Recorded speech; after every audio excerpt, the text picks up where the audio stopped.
everybody, welcome back to TD Twin Vision and my separate segment of Every Day Isn't Sunday. So on this episode, as you can see by the title, we're going to talk about grieving. And for anyone that saw the last content and video that we posted, I talked a little bit about it on surviving COVID. So I'm here to make another Every Day Isn't Sunday vlog. I just want the money for the fine. When we got together, they couldn't believe it. I want you for you so fucking nice. Right up in their faces, they ain't even see us. I'm 7 lanes just to eat the pain. Ride for each other, let's call it even. I wanna love, don't be afraid. We too rare, they can't beat us. I know she's the one. I know he's the one. So, recently, in the first week of March, me and my family and this is my sister behind me, Precious. She lost her baby, her firstborn son, little Baby Jamison, due to heart complications. You know, he was born with a very complex heart, you know. So, here we go. So, and this might be a little bit sad, it might be a little bit touchy for some people, so I mean, I hope you stay tuned, and if it's too much to handle, then you know. So here we go.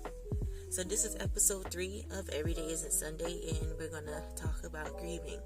So if y'all see me looking down, it's because I'm trying to stay on track. Baby Jamison was born February 2nd of this year.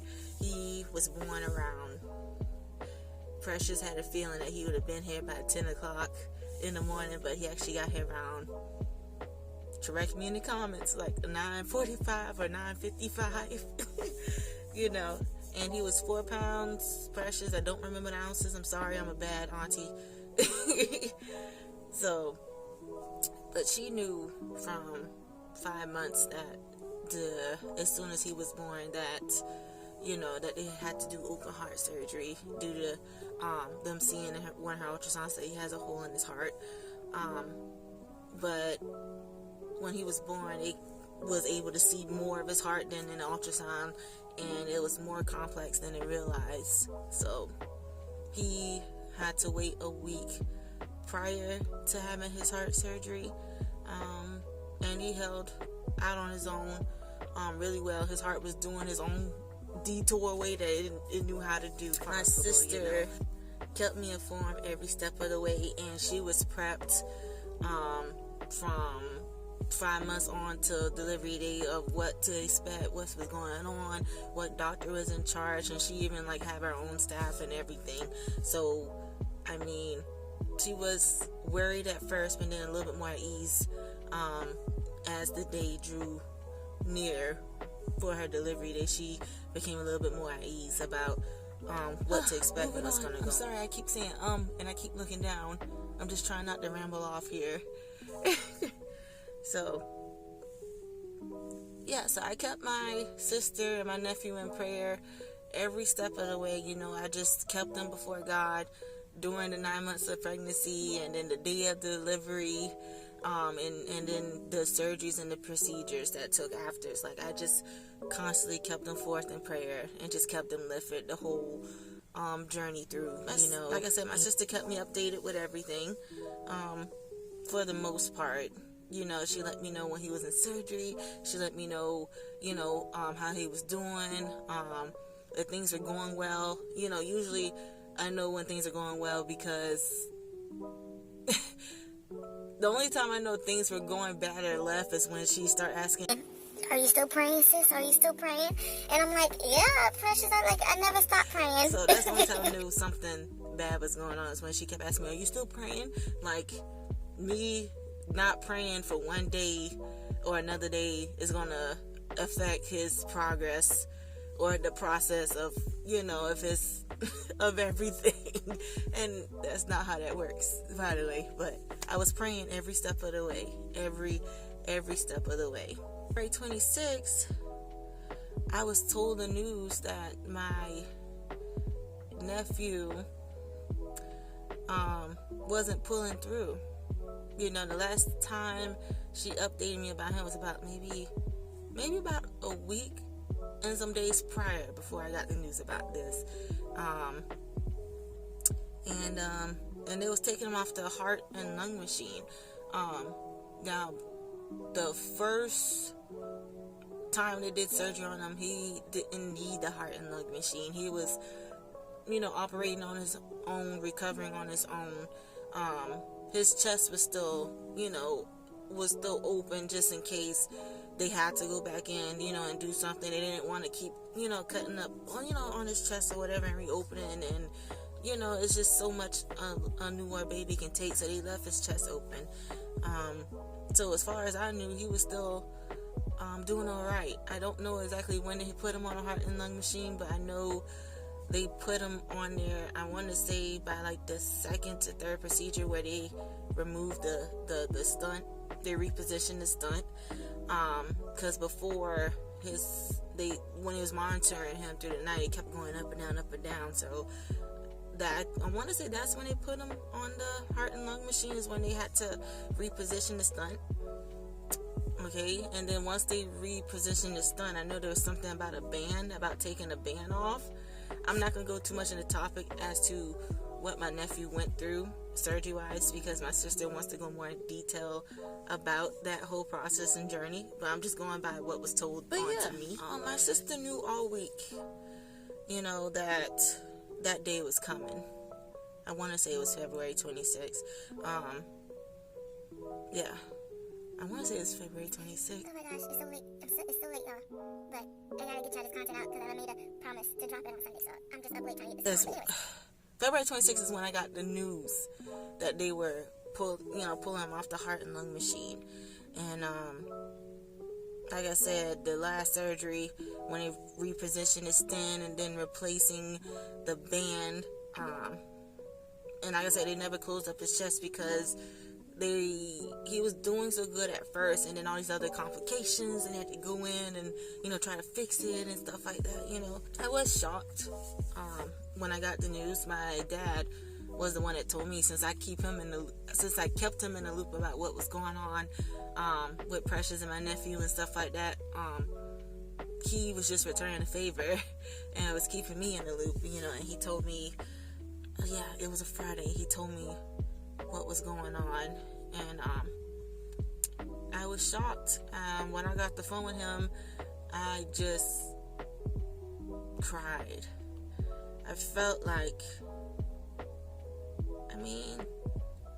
I just cried, because throughout the whole process, I prayed that my sister didn't go through what I went through, and it just had kind of hurt. Because like I said, I don't like for my sisters to go through anything. I rather go through pain and suffering for them than to have them to go through that themselves. But it's all a process for them to grow their faith and to strengthen them and to teach them who to turn to, which is God, not me. And so I was shocked, and I was already grieving the day that my dad said that. I still held out hope. Don't get me wrong, I still held out hope. Like the same way I did when I was expecting and I was losing my baby, I still held out for that hope. So it was like the same thing, but then, in my gut, it was like, I just started grieving, started weeping. Like I said, I didn't want to go too much into about the surgery and the procedures. And because my sister wants to do a whole vlog, a whole series about, from throughout her pregnancy until the day of his birth, up until when we, said our goodbyes to Baby Jamison. So I'm not going to go in depth about that. This is the part of, I want to say, a little bit of my testimony of being obedient, but while at the same time, this is the part of what helped me get through this grieving process, or this grieving state.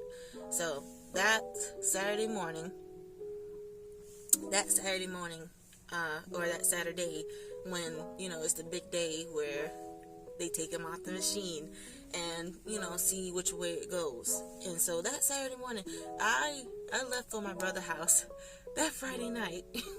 I didn't get to him until like 10:30 that night or whatever, and I think I stayed up for like about an hour before we all went to bed.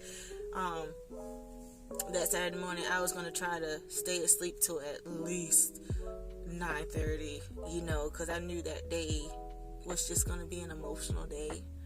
So I just wanted all the rest and all the strength I could get, but I was awoken up out my sleep around 6 o'clock. Like, God and the Holy Spirit just wouldn't let me sleep.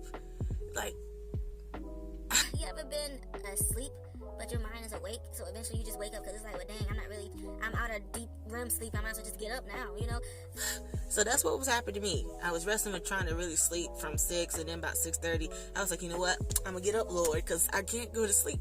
So when I got up, I just started praying. Something, the Holy Spirit was leading me to pray. And for me, as an example of surrendering or being submissive, to the Lord, I feel like my way of surrendering is getting at my lowest point of surrendering or praying, and that's pretty much like in the olden days. I forget what they call in the olden days when people tarry, or they call it tarry service or whatever. Back in the olden days in Baptist church, they would lie on their face for hours and just be praying and falling out and crying. Well, that's what I do. I can't explain it, but it's just my way of surrendering onto God. I just lay down flat on my face, and I just began to pray, and I was like that for like about 20 minutes. I wasn't even keeping track of time at the point in time. That's how I know I was really in the Spirit, because I wasn't even worried about time. I just know I needed to pray, and I prayed on my face on the floor for about 20 minutes. When I got up, I was given the scripture, Psalms 121, and it goes on saying Psalms 121, and it's not that many verses, but it says, I will lift up mine eyes unto the hills from whence cometh my help. So there goes your answer because that's how I close off all my vlogs, and now y'all know where it comes from, Psalms 121. And that is so weird, because I've always said that because I've heard it before in church. Now I know where it comes from, and God is so amazing that He led me to this same scripture that I close out with in my vlogs, But anyways, so Psalms 121, and this is the King James version.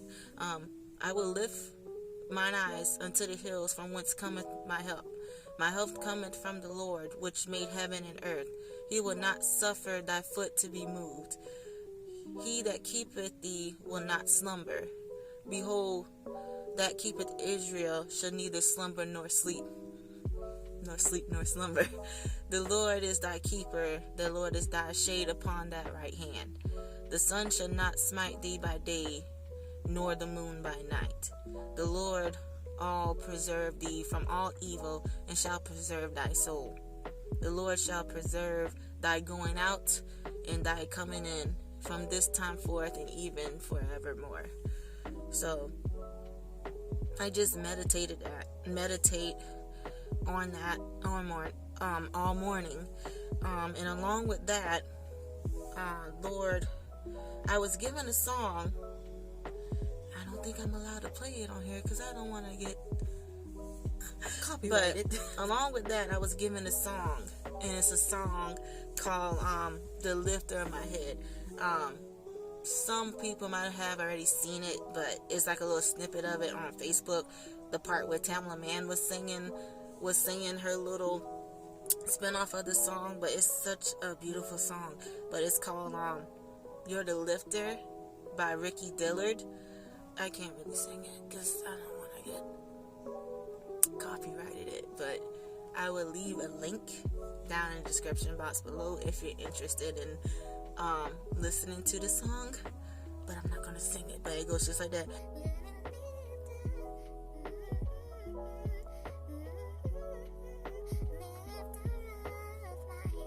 But yeah, little snippet. I'll leave it in the description box down below. I'm not going to sing it. ride all the way to the hospital, I literally had that song on repeat. I just had that song on repeat. That's what got me through that morning. So I'm already up from 6:30, and I think we left my brother's house by like 11 o'clock, because they're supposed to be on, they were going to unplug the baby by 12 or whatever. So from 6 till about the time we left my so from 6 until 11, 6 whole hours, I'm just meditating on Psalms 121 and that song. And I just felt, oh my gosh, the emotions I anticipated the night before was gone. What I expected, the stress and the emotional exhaustion I was expecting to feel wasn't there. I was just at total, I just want to say I was just at total peace. Like, I can't even explain it. It's like the peace that only God can really give you. It's peace way beyond what you can find here on earth. When people say, oh, I'm just such at peace. Yeah, that's great and all, but I want the peace that God gives. Because every emotion, every thought, or whatever I thought I was going to have for me, just speaking for me, that Saturday was like completely gone. You know, and I just thank God for prepping me just for. We got to the hospital, and y'all, I bust my behind. Like, I had to climb out the hatch of my brother's car. Well, not car, it's a van or whatever, because he has, you know, like two car seats or whatever for my niece and my nephew. So me and my other niece had to like crawl through the hatch part of the van. So when we got there, I guess my sister was like in distress or whatever, because he just got the phone with her and was like, yo, I gotta hurry up and get this car, I gotta hurry up and get to my sister. And I was like, well, wait, don't leave me. So they opened the door and I went to get out by like trying to reach the ground first, like reach my footing with one leg, and then when I went to pull back my other leg, I think I tripped over my foot or something, and I like fell backwards onto my butt, and then like I just fell on the ground like ugh. And then I was trying to hurry up and get up, and y'all, I was hurry up and get off the ground, and my brother looked at me and just bust out laughing because he was like, dang, Sarah, pull out that. I said, no, I fell. And then somebody else was parked up front. We got close to the hospital parked. I said, oh God, they done saw me fall too. But he was like, yo, I had needed that laugh. I was like, well, you can thank God for that laugh, because I don't know how I fall out this car just now. So we got to the hospital, you know.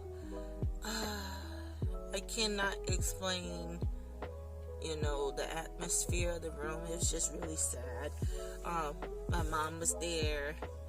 My sister's husband's mom was there, and his dad. My dad was there, both my stepdad and my biological dad, but my stepdad stayed he wasn't in the room, he was out just watching all the little kids, but my stepdad was there, my Uncle Tony was there, you know, us as siblings, we were there, my sister's best friend and her mom was there, my stepmom was there, you know, my sister-in-law was there, you know, those, you know, that was a much of family that was there in the room. And, you know, we got to take pictures, with him before they unplugged him. You know, we got to take pictures of holding his feet. We all got, crap, I should have had mine in here with me, but we all got, like, his handprint and his footprints, you know, we got time to like spend time with him before they just like unplugged him off the machine or whatever. But the reading of the room, you know, it's sad, you know. It was just really sad. I want to say Baby Jamison was unplugged around 12:10. I'm not sure. It's like it was around 12-ish. Before they unplugged them, my sister and her husband, you know, sat together in a chair, and they handed them the baby, and then they unplugged them from the machine. The doctor said that it was just a a matter of time, like 5 minutes, 4 minutes, like he's gonna go real quick. But he didn't. He stayed around for about a good 30-45 minutes. It wasn't unplugged, you know. There was like no dry eye in the room. Like, it was like quiet. You just heard a lot of, you know, sniffling and a lot of people crying and just watching my sister and husband hold, and just, it's like a little intimate thing just for them just to enjoy their baby. I guess, you know, just like one last time, you know.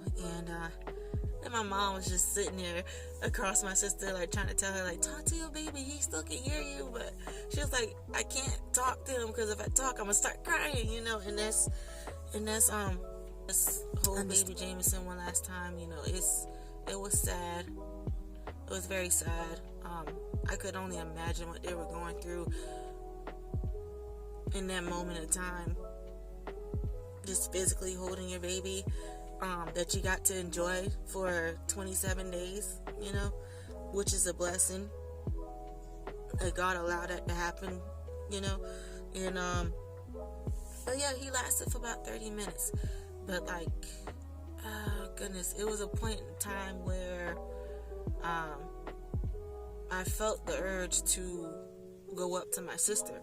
And like, at first I didn't even go. I didn't want to, because I didn't want anybody to stop me from comforting her. I didn't want anybody to say anything, to be like, you know, oh, like, no, leave them alone, let them, you know, have they, you know, their moment with their child or whatever. So it's a part of me that was like really, I don't want to say scared, but it was kind of like discouraged to really go up and say anything.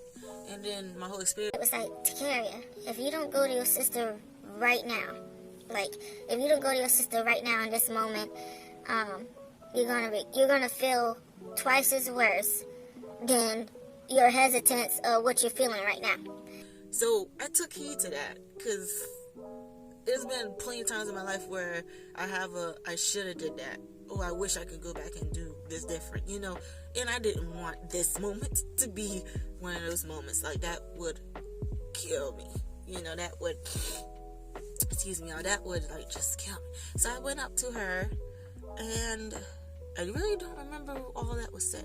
That's how I know I was really working in the spirit. But I went up to her, and I was just comforting her. You know, I was just telling her, you know, Precious, you did so good. You know, during the pregnancy up until now, you did so good. And I'm gonna say it again, and I hope she hears me, that you still did good. And don't let those negative thoughts of, maybe if I did this different, maybe if I did that, maybe he would still, like, no, you did what you were supposed to do. And don't hold none of those kind of thoughts in your head. Like, you did what you were supposed to do. And I just sat there and just caressed, you know, Baby Jamison's head. And, you know, and I'm talking to him because he could hear me.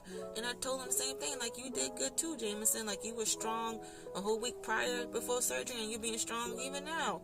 They counted you out at 5 minutes, and you still here 30 minutes later. Like, you're doing so good. And you about to be even better, because you about to be with the Father. Like, come on now.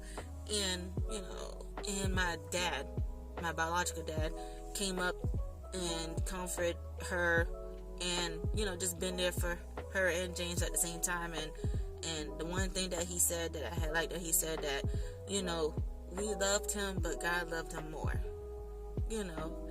And I said to James the same thing, that, you know, he did such a great job. You've been there for my sister.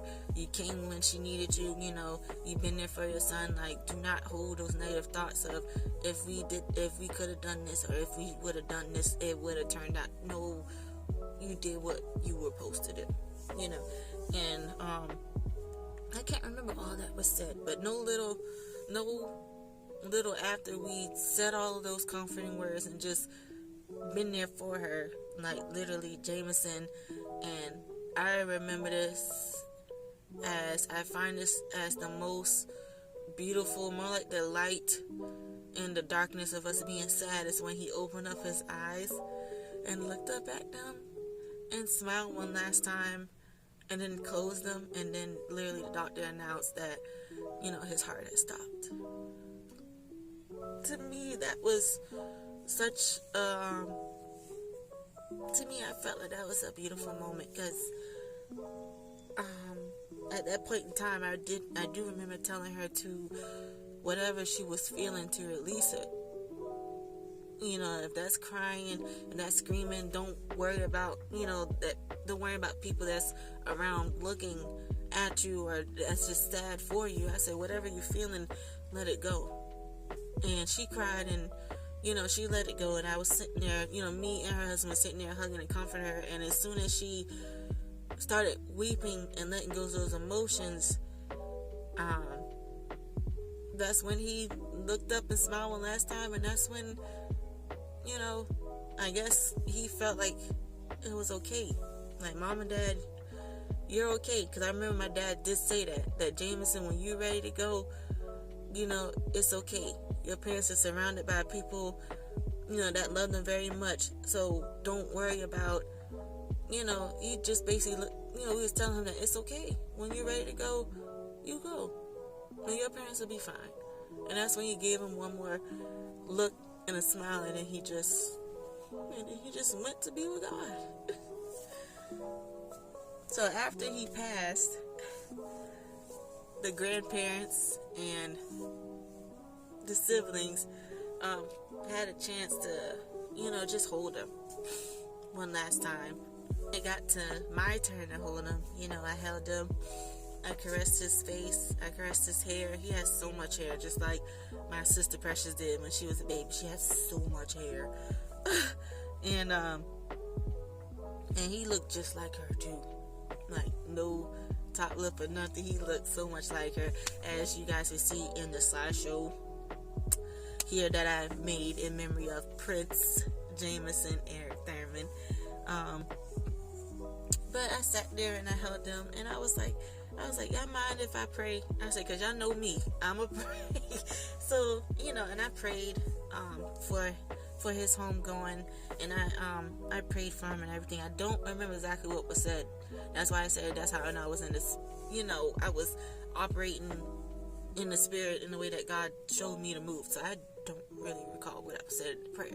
But I do remember a little bit after I prayed, I hugged my sister, and I told her as I hugged her, as you're hugging me right now, may I decrease, and may you feel the presence of God and increase. And I really hope that she felt that warm and comforting presence of God. I really hope you felt God that day. I really hope you did, because I wasn't operating in Takaria. I was operating in the way that God told me to. It may make sense to some people now. It may make sense to you later. But I just want to put that out there, that this is my testimony, that I was operating in the spirit. And I'm just so happy to share this story, because this is something I've never done before. God, it was really working. That day. Like, all glory really goes to him. But the main thing I really want to focus on at this point, and me saying all that, is that I was on a mission. God led me to be the peace, like that overwhelming peace I felt before I got there. God was using me to be the peace for everyone else. To be the light and the peace for everyone else in that room that was just overtaken with brokenheartedness, and just overtaken with just grieving. I was that peace for my sister, for my brother-in-law, and everyone else in that hospital room. In scriptures, John 14 verse 27, it say, peace I leave with you, my peace I give to you, not as the world do I give you. Let not your heart be troubled, neither let them be afraid. So I just thank God that he worked. I just thank God for being in the midst, and just allowing me to be that extension, allowing him to work through me to be that extension to comfort my sister and my brother-in-law and just be that peace that everybody needed in that room at that moment. That his presence be felt in the time of sadness and brokenheartedness. In Psalms 34 verse 18 it says, God is close to the brokenhearted and safely such as be of contrite spirit or shattered spirit. And in Romans 8 verse 28, no matter what you're going through, and this should be comforting to anyone, rather you're in the beginning steps of walking with God, or rather you're choosing to walk with God, or rather you know God for yourself, and you stumble, you get back up, that's okay. Like, this is the point of this vlog, but this should be comforting to anyone that's in that process. Romans 8 verse 28, no matter what you're going through, we know that in all things God works for the good of those who love him. That's his promise. That's his word, and you can't go against his promise or his word. So these are the verses, and along with that testimony and those things that help me get through that time of grieving, and I want to say I'm about over being sad, because there's no reason to be sad, with the understanding of my nephew is free from pain and suffering, and I feel like things happen as they should be. Hard to say. And I really feel like the same way, God blessed my sister with that one, he'll bless her with another one. Your womb's not broken.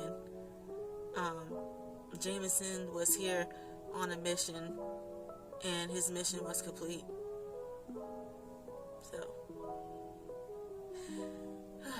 So this concludes my Everydays and Sunday vlog.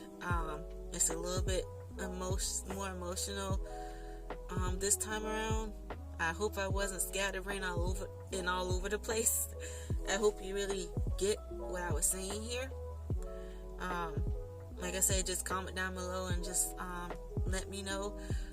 Precious, I love you. James, I love you. And I'm gonna pray that y'all continue to be strong and get through this together. And I'm glad y'all are home safe from the travels of the highways and byways. And yeah. So thank you guys, and thank you to those that tune in and just keep my family and my sister, the Thurmans, in prayer. And that's it. And just enjoy this minute slideshow that I made in memory of Prince Eric Thurman. He was named after my big brother, Wayne Eric Latson, but we call him Eric, so he was named after my big brother, and he is so honored for that. And yeah, so that is it. So this is Everyday Isn't Sunday. I hope you guys really tune in this Sunday, because I stayed up pretty late just to get this going, but we're not going to talk about it. It's like almost 2 a.m. and I still have to edit this. By the time you see this, is ready to be edited. But anyways, so that's it. Y'all be safe, y'all stay prayed up, y'all stay blessed, and may y'all continue to look to the hills, Psalms 121, and may y'all continue to look to the hills which cometh all your help.